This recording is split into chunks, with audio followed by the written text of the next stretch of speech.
All right. Let's get on to something that you two guys tend to disagree on.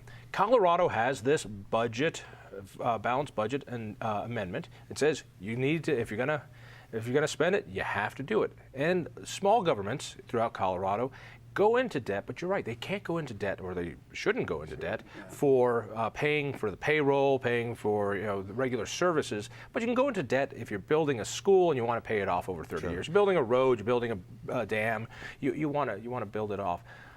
You've got a proposal that's coming up. I want to hear about the proposal before we take a closer look. What's your proposal? Well, first of all, about 42 cents out of every dollar right now that is appropriated is borrowed money, which is incredible when you think about it. So in other words, 42% of everything the federal government spends, they borrowed. It's borrowed, right. It's on a credit card. Right. It's not even our credit card, it's our kids' credit card. It's our credit, yeah. Okay. This is going to be a crushing burden to future generations.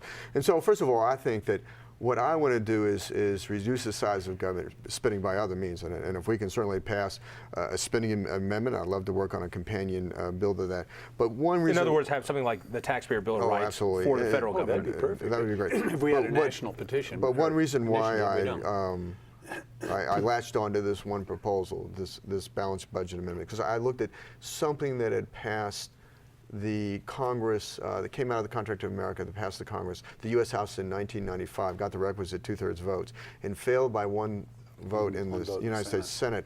Then in 1997, they tried it in the Senate first because it had failed there prior, and it failed again by one vote to get the 2/3.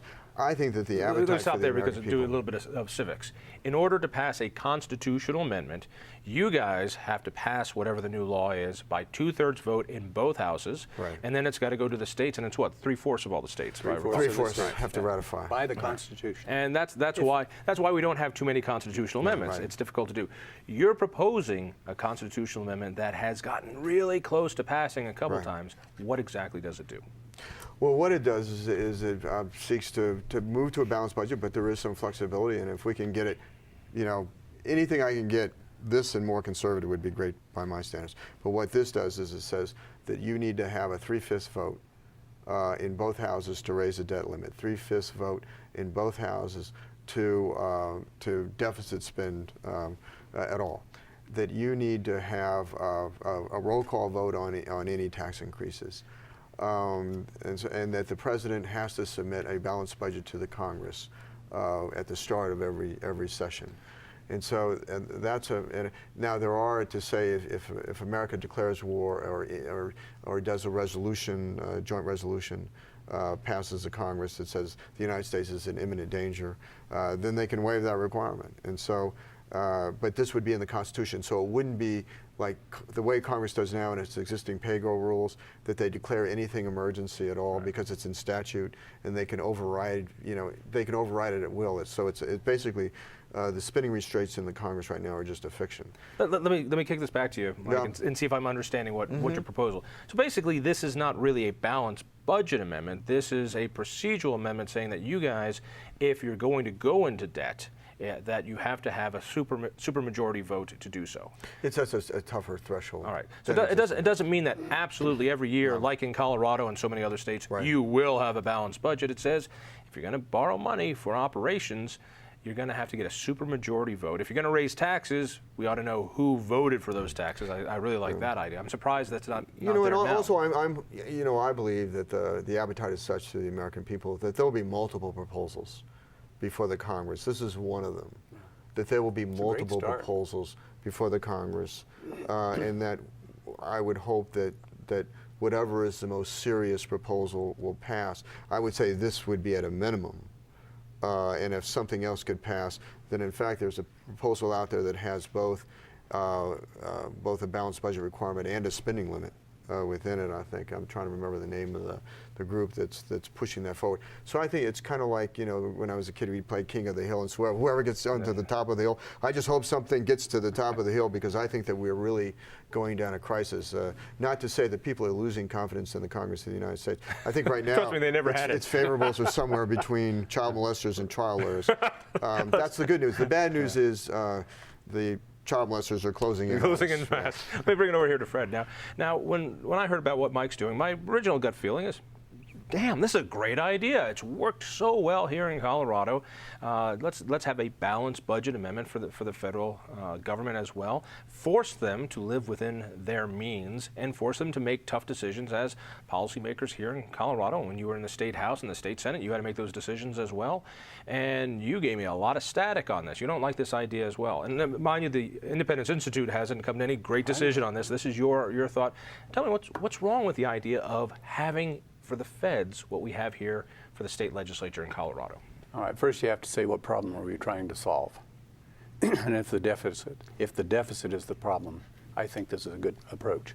I don't think that's the problem. I think the problem is the public debt. The public debt, and what I have found recently is that the public debt goes up about twice as fast as the deficit. So there's a whole lot of... Give me the difference. Help me understand. Public debt versus deficit. Well, give me the quick difference. The understanding of the people, mostly, I think, says if we have a surplus of $100 billion, the public debt drops $100 billion. We had 4 years of surplus, and not one of them did the public debt go down. It went up. And the other thing back in Colorado... So let me see if I understand you, and I want to make sure people listening understand this. You're saying that in a year where we actually bring more money in taxes than we spend in expenditures, that doesn't necessarily mean the amount on our credit card has gone down. Would that be a fair way to put it? That's exactly right. And I'll give you the numbers. From 1998 to 2001, we had a total surplus of $559 billion. And we all brag about it. Bill Clinton did a great job. But at the same time, the public debt went up.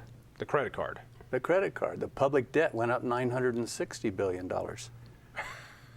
So there's something happening, and it's unpublished. I have a copy right here of lots of good small print that nobody's going to see. No, and I don't want them to see it. But this is the accounting from 1940 of all the expenditures, revenues, and deficits, and maybe 5 surpluses.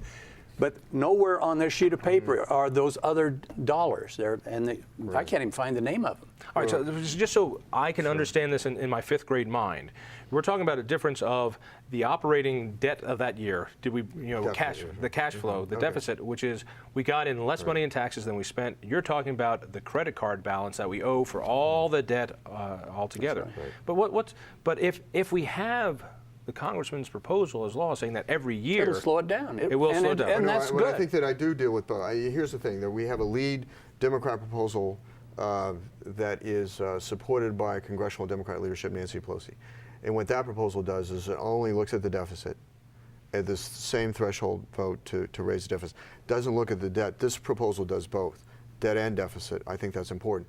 Their proposal does not in any way address entitlement spending, takes it all off the board, says you can't touch Medicare or Social Security.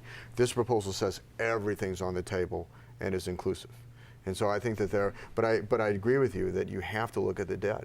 And I tell you, the toughest vote I saw in Congress actually was not the health care vote, it was to raise the debt ceiling. And it took the Democrats 2 weeks to muster up the simple majority required to raise the debt ceiling.